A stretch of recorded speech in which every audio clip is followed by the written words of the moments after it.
Hello everyone, welcome back to my dad's wood shop. Today I will be making this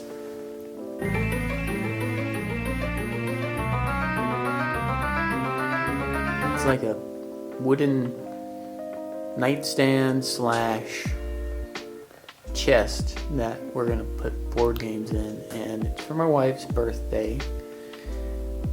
We made this top for it by putting together little pieces of wood. And the top, let me go grab it. The top is right here. As you can see, it's quite beautiful. It looks cool. And it's kind of flimsy because naturally with the wood being all different, there's no sturdiness to it. It just kind of flexes, and you can see the back is just plywood. And so clearly it's gonna need some supports on the bottom. Something to straighten it out, and then something to cover up this edge. It's gonna be interesting, and I hope it turns out good.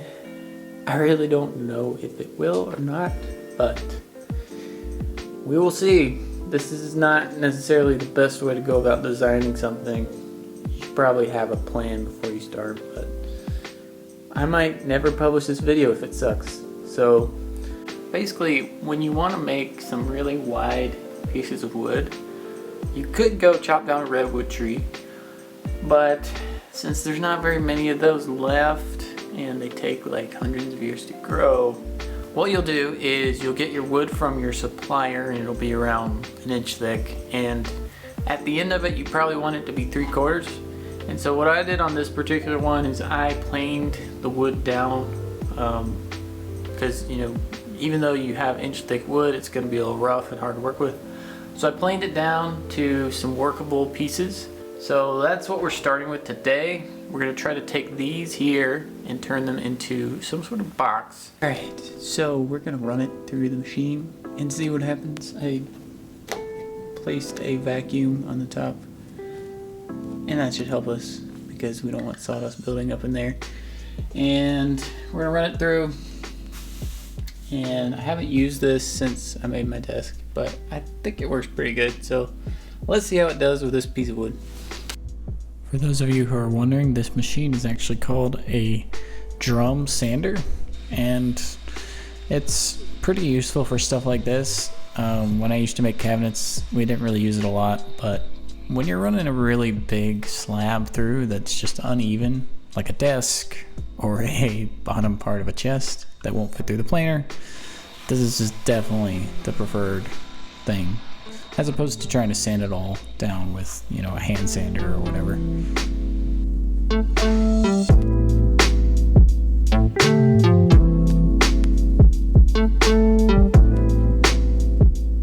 Let's talk about some of the results here.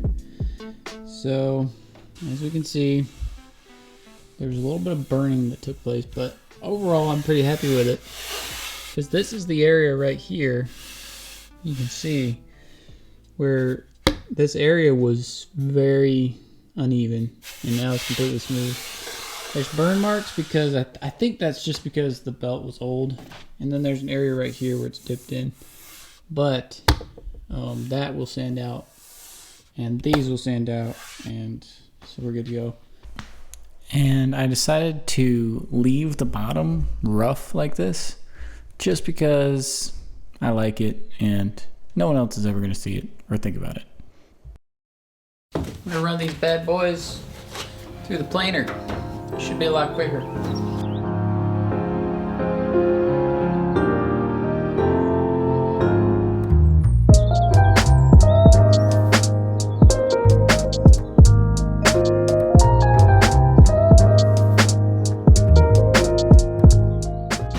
Turned out pretty good.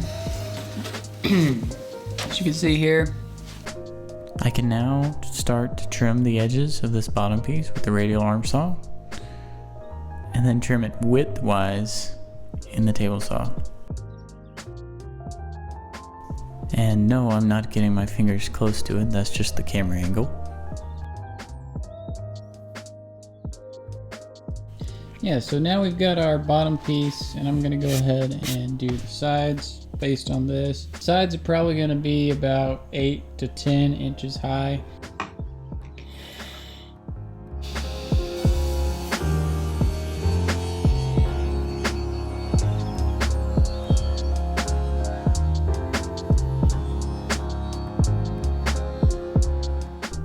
So even though all walnut is very beautiful, I had a lot of light pieces mixed with the dark, and I really wish I had tried to get a darker piece, but I'm still very happy with how it turned out. So with any radial arm saw, make sure that you take it really slow and not let the saw jump on you and get caught in the wood, which can happen.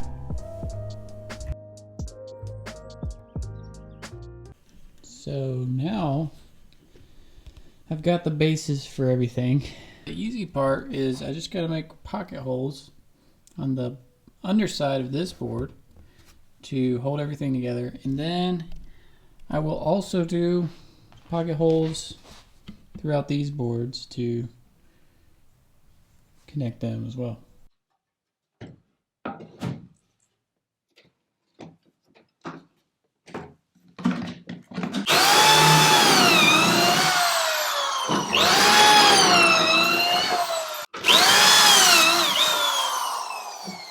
So one thing that I used to do when I used to make cabinets is when you put together your joints like this, you would use a nail gun.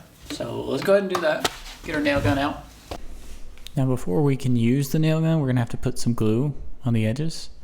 And I've just started with this side of the bottom piece, and I'm gonna put the other piece on it, and we'll nail gun it first, and then we'll start putting in the pocket hole screws.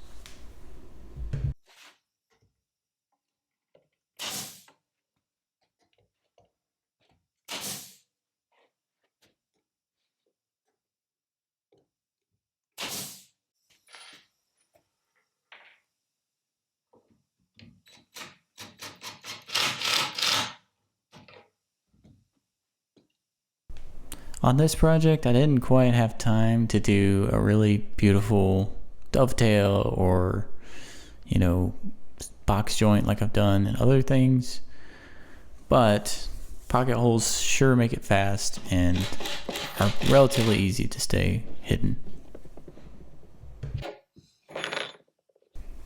Now don't try to film yourself while you're running glue on the edges, or else your glue will look like this.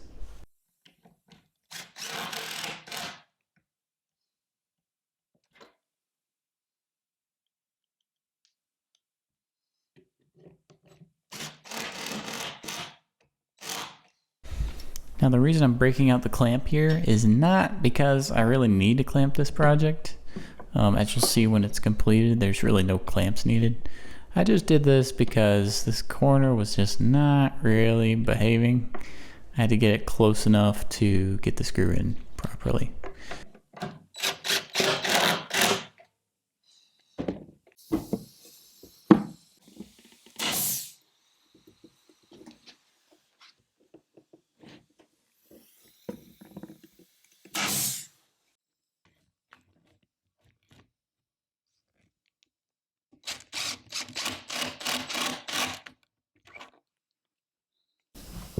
Okay, so I'm relatively happy with how it turned out. Actually, I'm very happy with how it turned out. The pocket holes did really well, and there's gonna be some sanding required, but that's just part of it, no matter what you do. So I'm not gonna film the sanding because, you know, it's pretty boring, but let's go ahead and do that top and see what we can come up with for that. I'm thinking about, I got some ideas in my head, and I think it'll look really cool. So let's go ahead and do that.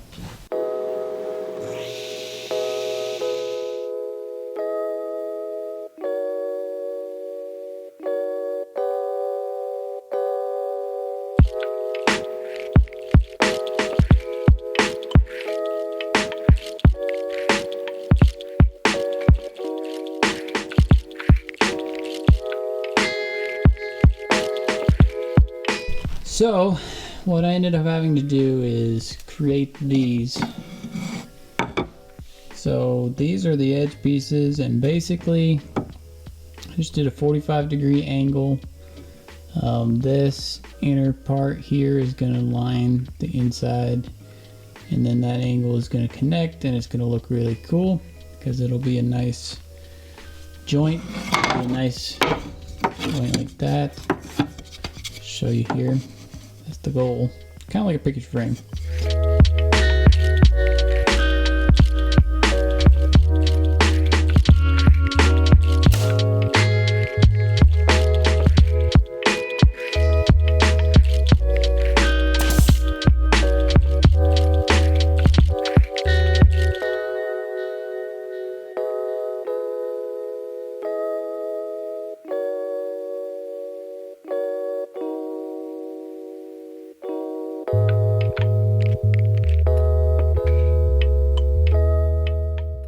Alright, so a couple of notes about the final design.